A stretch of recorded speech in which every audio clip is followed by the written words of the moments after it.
The story of our delta is one of change that has built up a diverse estuary, a mosaic of coastal wetland ecosystems crossing saltwater, brackish, and freshwater environments. Our estuary is protector and provider. We gather our medicines from the forest, catch seafood from the water, and plant our gardens among the live oaks. It is the nursing ground for many different animal nations. The marshes and swamps guard us against strong winds and hurricane surges. The wetlands are the kidneys of the earth, filtering the runoff and toxins from the river before they can reach the ocean. When I look from a plane's window, I can see all the veins that feed the land and lead into the Gulf, the veins of our shared mother. I can also see how our health is failing. Do you remember the cypress leaves that used to be 6 feet tall, 5 feet tall, as big as us standing up? Yeah, we were 5 feet tall and they were like big as us. We were walking around and we were like, what? And this is where Bigfoot used to live? I realized when my first daughters were born that we were losing it. The places that we have gone to hunt rabbits and deer, let's say 1 year. 5 years from now, we're pulling a net catching shrimp and fish in the same place. That's how much everything's deteriorating out there. Those forests, I remember fishing in these forests when there were cypress trees that caught a lot of fish. Forests are popping up, dying, and no cover for the fish to be able to breed and hide and just grow big. Land here is built through the deposition of sediments from the river.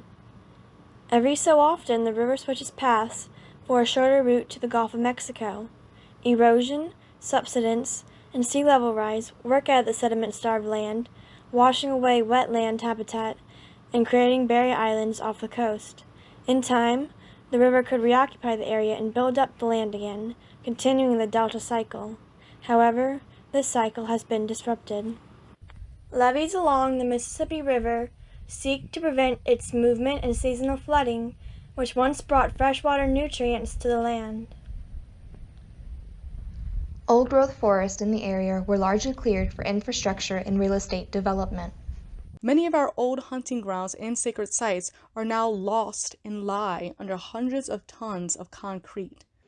Oil drilling, pipelines, and deep, straight navigation canals have made patchwork of the land and are passageways for saltwater intrusion. Skeleton trees are all that remain of freshwater forests that died in the transition to saltwater habitats. Continued erosion eventually leads to open waters. Culturally and ecologically valuable ecosystems are lost to the sea. Burial mounds in Adams Bay are almost completely gone, and others along the coast are at great risk.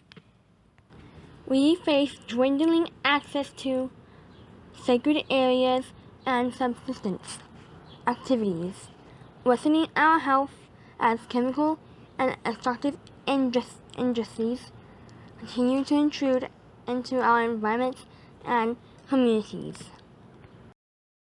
There's really no hope to stop what's dying now, but to try to stop it from dying any further, or the new growth to start growing again. To get something back like they used to have for the younger generation. River needs to be let loose up in there. And gradually, where they got 20, 30 feet of water, it's gradually going to be just what we're looking at here. And that's going to start growing. Then we got land again. I saw a young cypress tree alive in the middle of the skeletons in the swamp, and I was so excited. We need to reforest these areas that are trying to come back. We need to aid them and help them. As I listen to the knowledge and stories of my elders, I dream of rebuilding living coastlines in our work towards adaptation and protection efforts. Restoration plans in Louisiana tend to value industry over the environment, and value the environment for industry. In an indigenized future, our ecosystems would be inherently valued and protected for their beauty and biodiversity. Traditional ecological knowledge would be used to reconnect fragmented habitats through river diversions, reforestation, and marsh restoration, and the changing nature of the delta would be embraced.